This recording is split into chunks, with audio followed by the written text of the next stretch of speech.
ఈ deep dive కార్యక్రమానికి స్వాగతం.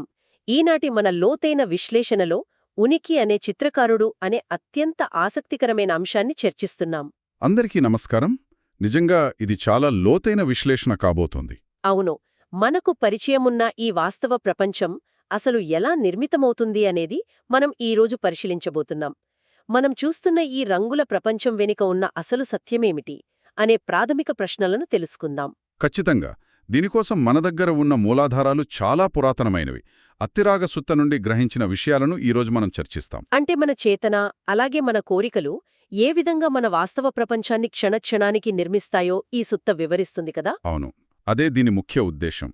ఈ విశ్లేషణ కేవలం ఒక పాత గ్రంథాన్ని చదవడం లాంటిది కాదు. ఇది మన స్వంత మనసు అసలు ఎలా పనిచేస్తుందో అర్థం చేసుకోవడానికి ఒక అద్దం లాంటిది. చిత్రకారుడున్నాడని ఈ సుత్త చెబుతోంది కదా. అసలు ఆ చిత్రకారుడు ఎవరు? ఆ చిత్రకారుడు మరెవరో కాదు, పట్టుకునే స్వభావమున్న మన కోరికే. మన కోరికే ఒక చిత్రకారుడా? కరెక్ట్. బుద్ధుని బోధనలలో దీనినే తృష్ణ అని అంటారు.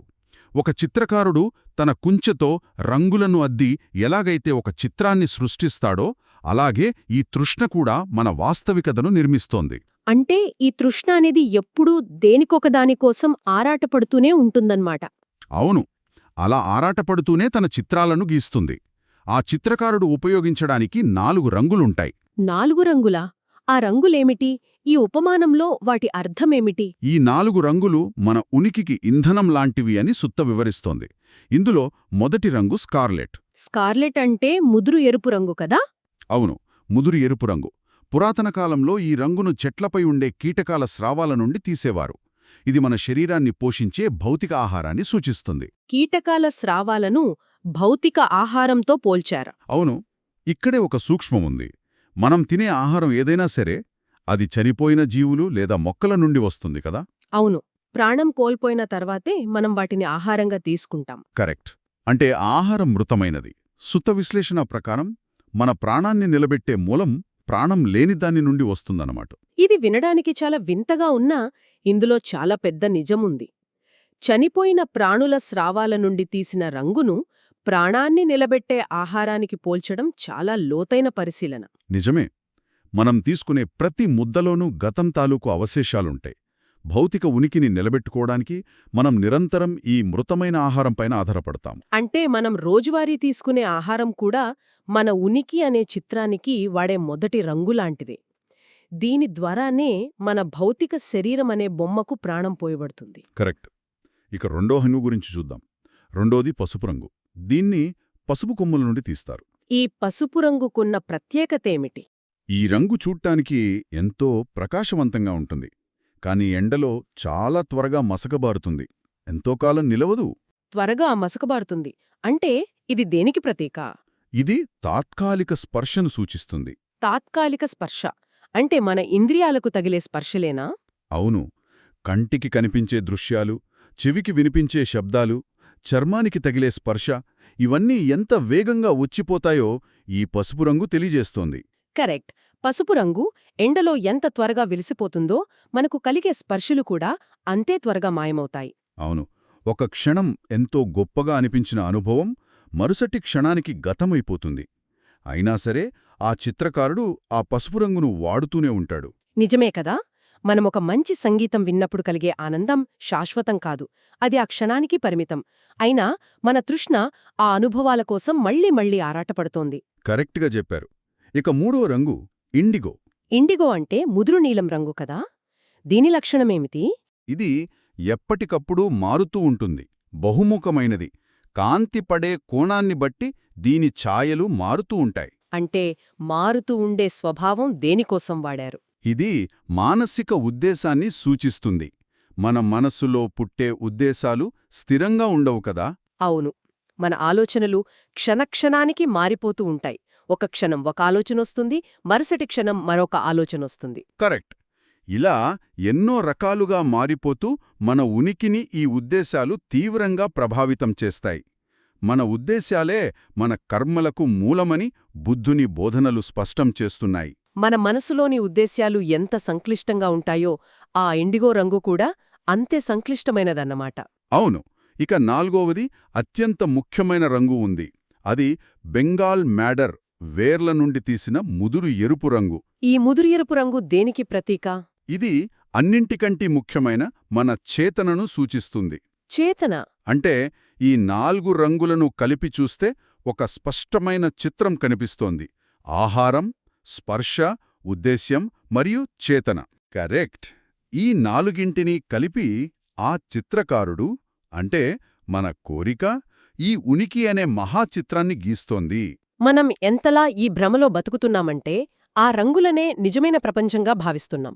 అవును, మనం తీసుకునే ప్రతి నిర్ణయం, ప్రతి ఆలోచన ఈ క్యాన్వాస్ మీద పడే ఒక్కో రంగు చుక్కలాంటిదే. ఇక్కడే అసలు ఆసక్తికరమైన విషయం దాగి ఉంది. కేవలం రంగులుంటే సరిపోదు కదా, ఆ చిత్రకారుడు ఒక పెయింటింగ్ వేయడానికి ఖచ్చితంగా ఒక ఆధారం కావాలి. అవును, ఒక క్యాన్వాస్ కావాలి. గాల్లో బొంగలు గీలేరు కదా. మరి మన కోరిక మరియు చేతన అనే ఈ రంగులు ఏ క్యాన్వాస్ మీద పడుతున్నాయి? ఆ ఆధారాలేమిటి? దీన్ని మనం విశాలమైన కోణంలో చూస్తే ఆ చిత్రకారుడు చిత్రించడానికి 3 రకాల ఆధారాలున్నాయని అత్తిరాగసుత్త వివరిస్తోంది. 3 రకాల ఆధారాలు అవేమిటి? ఈ 3 ఆధారాలు మన ఉనికి నిలదొక్కునే 3 లోకాలకు సమానం. ఇందులో మొదటి ఆధారం ఒక పాలిష్ చేసిన చెక్క పలక. నున్నటి చెక్క పలక. ఇది ఏ లోకానికి ప్రతీక? ఇది ఇంద్రియ ప్రపంచాన్ని సూచిస్తుంది. ఒక నున్నని చెక్కపై రంగు వేస్తే అది లోపలికి ఇంకదు, కేవలం పైపైనే ఉంటుంది కదా. అవును, వాతావరణం మారినా, కాస్త గీసుకుపోయినా ఆ రంగు త్వరగా పొరలుగా ఊడిపోతుంది. కరెక్ట్. ఈ ఇంద్రియ ప్రపంచంలో అనుభవాల జీవితకాలం కూడా అలాగే చాలా తక్కువగా ఉంటుంది. అంటే మనకు కలిగే భౌతిక సుఖాలు, కోరికలు, ద్వేషాలు కూడా అంతే త్వరగా ఆవిరైపోతాయన్నమాట. మనమెంత గట్టిగా పట్టుకోవాలని చూసినా అవి మన చేజారిపోతాయి. ఖచ్చితంగా. చెక్క పలక మీద రంగు త్వరగా చెరిగిపోతుంది కాబట్టి ఆ చిత్రకారుడు తన బొమ్మలు ఎక్కువ కాలం ఉండాలని సహజంగానే ఇంకొంత గట్టి ఆధారాన్ని వెతుకుతాడు. తర్వాతి ఆధారం అదేనా?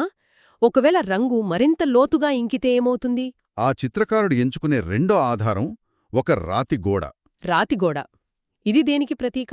ఇది కంటికి కనిపించని సూక్ష్మమైన రూపాలతో కూడిన లోకానికి ప్రతీక. దీన్ని ఫైన్ మెటీరియల్ ప్రపంచమని కూడా అనొచ్చు. అంటే ఒక రాతిగోడ మీద వేసే ఫ్రెస్కో పెయింటింగ్ లాంటిదా? అవును, ఫ్రెస్కో విధానంలో తడిసున్నం మీద రంగు వేస్తారు, కాబట్టి ఆ రంగు గోడ లోపలికి కొద్దిగా ఇంకుతుంది. చెక్క పలక మీద వలె ఇది త్వరగా ఊడిపోదనమాట. కరెక్ట్. ఈ గోడమీద చిత్రం చాలా ఎక్కువ కాలం ఉంటుంది, యుగాలపాటు నిలుస్తుంది.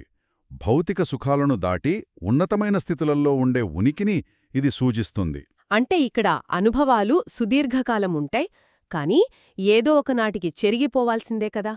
రాతిగోడ మీద రంగు యుగాలపాటు ఉన్నా అది కూడా అశాశ్వతమే. అవును, అశాశ్వతమే. కాని ఆ చిత్రకారుడికి ఇంకా సంతృప్తి ఉండదు. బొమ్మ ఎప్పటికీ నిలిచిపోవాలనే ఆరాటం ఉంటుంది. మరి మూడవ క్యాన్వాస్ ఏమిటి?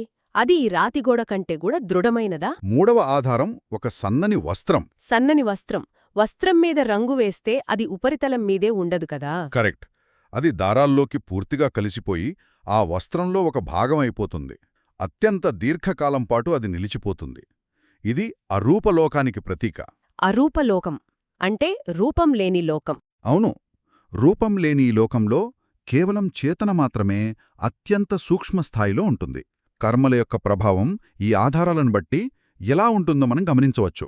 రంగు ఎంత లోతుగా ఇంకితే ఆ ఉనికి అంత దీర్ఘకాలం కొనసాగుతుందన్నమాట. కరెక్ట్. ఇంద్రియ ప్రపంచం నుండి అరూప ప్రపంచం వరకు ఈ 3 ఆధారాలపైన మన కోరిక అనే చిత్రకారుడు తన చిత్రాలను నిరంతరం వేస్తూనే ఉంటాడు. మనం చేసే ప్రతి కర్మ దాని తీవ్రతను బట్టి ఈ మూడింటిలో ఏదో ఒక క్యాన్వస్ మీద రంగుగా మారుతుంది. అవును, ఖచ్చితంగా. అయితే దీని అర్థమేమిటి? ఆ చిత్రకారుడు గీస్తున్న ఆ చిత్రంలో ఏముంది? వినేవారికి ఒక సహజమైన సందేహం రావొచ్చు. ఏమని? మనం అంతా ఆ పెయింటింగ్ ముందు నిలబడి చూస్తున్నామా, లేక ఆ పెయింటింగ్ లోపలే ఉన్నామా? ఆ చిత్రకారుడు మనల్ని గీశాడా, లేక మనమే ఆ రంగులమా? ఇది వినడానికి కాస్త గందరగోళంగా ఉన్నా ఇది మన వాస్తవికతను ప్రశ్నించే అత్యంత కీలకమైన అడుగు. ఇక్కడ అత్యంత ఆశ్చర్యకరమైన విషయమేమిటంటే మనం అజ్ఞానమనే భావన గురించి మాట్లాడుకోవాలి. అజ్ఞానం. దీన్ని బుద్ధుని బోధనలలో అవిద్య అంటారు కదా. అవును, మనమొక చదునైన గోడపై ఉన్న చిత్రాన్ని చూసి అది నిజమైన 3D ప్రపంచమని భ్రమపడతాము. అంటే ఒక గోడమీదున్న బొమ్మను చూసి అది నిజమనుకుంటామా? కరెక్ట్. ఆ చిత్రంలో గీసిన పురుష లేదా స్త్రీ రూపాలను చూసి అవి వాస్తవమైనవని, వాటికి నిజంగానే ప్రాణముందని నమ్ముతాము. బుద్ధుని బోధనల్లో దీనినే నామరూప అని అంటారు. నామరూప. చిత్రకారుడు కేవలం రంగులతో ఒక ఆకారాన్ని గీస్తాడు, కాని చూసేవారి అజ్ఞానం వల్ల అది నిజమైన ప్రపంచంగా కనిపిస్తుంది. కరెక్ట్. మన చేతన మరియు కోరిక వల్లే ఈ భ్రమ కలుగుతుంది. మనం కేవలం ఆ పెయింటింగ్ బయట నిలబడి చూడటం లేదు. మనం ఆ రంగులను, ఆ బొమ్మలను చూసి నిజమనుకుని వాటితో పూర్తిగా మమేకమైపోతామన్నమాట. అవును, ఆ చిత్రంలోని వ్యక్తులు మనమే అన్నమ్ముతాము. ఆ కాన్వాస్ మీద పడిన రంగులనే మనం మన సొంతంగా భావిస్తాము. ఈ 3D భ్రమ అనేది చాలా అద్భుతమైన మరియు భయపెట్టే ఆలోచన. రంగులు, క్యాన్వాస్, చిత్రకారుడు ఈ మూడింటి కలయికతో సృష్టించబడిన ఒక అవాస్తవ ప్రపంచం మనకు ఎంత వాస్తవంగా కనిపిస్తోందో కదా. నిజమే. నిజంగా చూస్తే ఈ కోరిక అనే చిత్రకారుడికి అస్సలు విశ్రాంతి లేదు. వాడు ఎప్పుడూ కుంచపట్టుకుని బొమ్మలు గీస్తూనే ఉంటాడు. అవును, ఒక బొమ్మ చెరిగిపోకముందే మరో బొమ్మ గీయడానికి రంగులు కలుపుతూనే ఉంటాడు. పాత బొమ్మలు చెరిగిపోతుంటే వాటిని పట్టుకుని ఏడుస్తాము, కొత్త బొమ్మల కోసం ఆశపడతాము. బహుశా సృష్టిలో అత్యంత బిజీగా ఉండే కళాకారుడు ఇతనే. కాని ఇక్కడొక ముఖ్యమైన ప్రశ్నొస్తుంది. చిత్రకారుడు ఉన్నంత మాత్రాన ఈ వాస్తవం ఎలా నిలబడుతుంది? ఒక పెయింటింగ్ గాలిలో నిలబడలేదు కదా. కరెక్ట్. ఒక ఆధారం ఉండి తీరాలి. ఈ చేతన మరియు వాస్తవం ఒకదానికొకటి ఎలా ఆసరాగా నిలబడుతున్నాయి? దీన్ని వివరించడానికి బుద్ధుని బోధనలలోని మరొక అద్భుతమైన ఉదాహరణను ఈ సుత్త ప్రస్తావిస్తోంది. 2 రెల్లుకట్టల ఉదాహరణ. 2 రెల్లుకట్టలు అంటే బురదలో పెరిగే గడ్డికట్టలు కదా. అవును, 2 రెల్లుకట్టలను నిలబెట్టాలంటే అవి ఒకదానికొకటి ఆసరాగా నిలబడాలి. గాలి వీచినా అవి కింద పడకుండా ఉండాలంటే ఆ 2 కట్టల ఒకదాని బరువును మరొకటి మోయాలి. వాటిలో ఒక కట్టును తీసేస్తే ఏమవుతుంది? ఒక కట్టను తీసేస్తే రెండోది దానంతట అదే కింద పడిపోతోంది. దానికి స్వతంత్రంగా నిలబడే శక్తి లేదు. అంటే మన చేతన మరియు ప్రపంచం కూడా అలాగే ఆధారపడతాయా? ఖచ్చితంగా.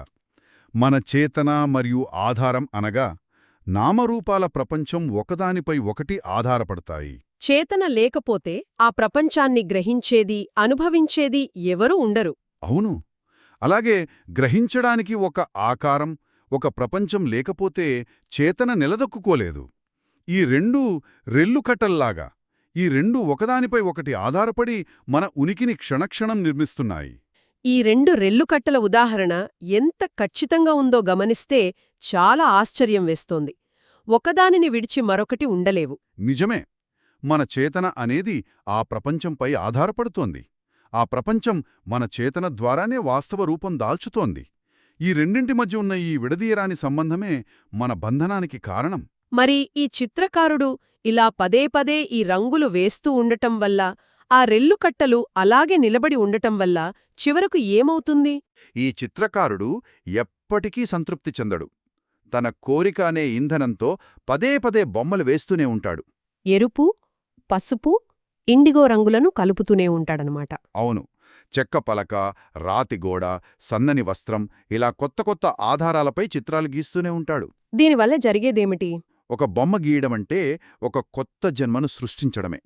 ఆ బొమ్మ చెరిగిపోవడమంటే వృద్ధాప్యం మరియు మరణం. ఓ, అంటే ఈ క్రమములో దుఃఖం, నిరాశ, భయం మళ్ళీ మళ్ళీ కలుగుతూనే ఉంటాయి కదా.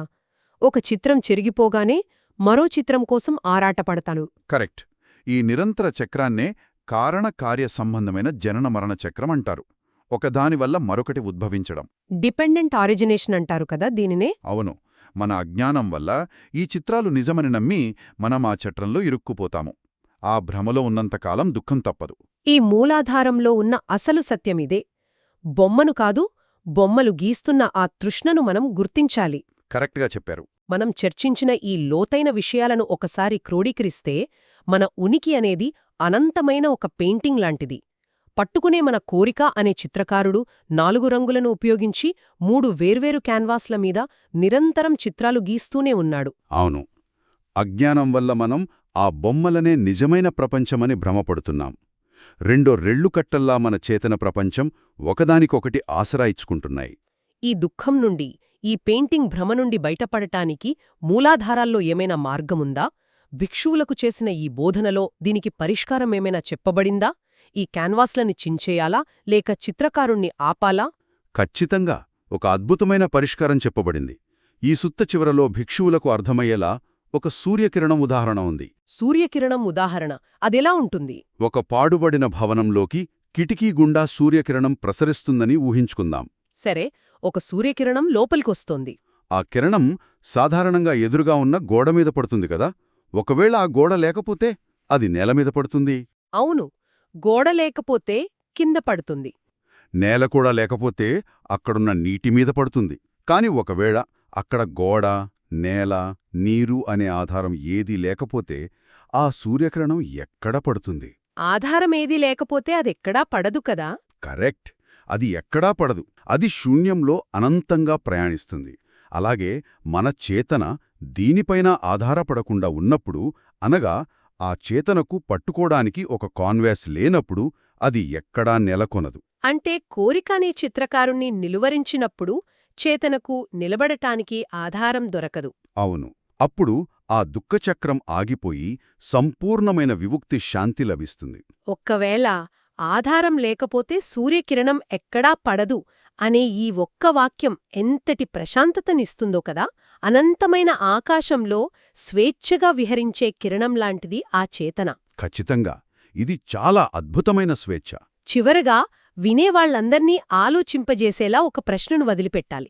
మనం గమనిస్తే ఉదయం నిద్రలేచినప్పట్నుండి మనం ఏవో రంగులు కలుపుతూనే ఉంటాం. మనసు అనే కాన్వాస్ మీద ఏవో బొమ్మలు గీస్తూనే ఉంటాం. అవును, ఏదో ఒకటి చేస్తూనే ఉంటాం. ఒకవేళ మనం మన కోరికలకు కాన్వాస్ ఇవ్వటం, రంగులద్దడం ఆపేస్తే ఎక్కడా నిలబడని మన చేతన అనే ఆ సూర్యకిరణం ఎక్కడికి వెళ్తుందో ఒకసారి ఊహించండి.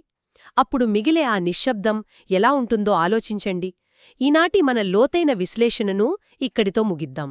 మరో ఆసక్తికరమైన అంశంతో మళ్ళీ కలుద్దాం.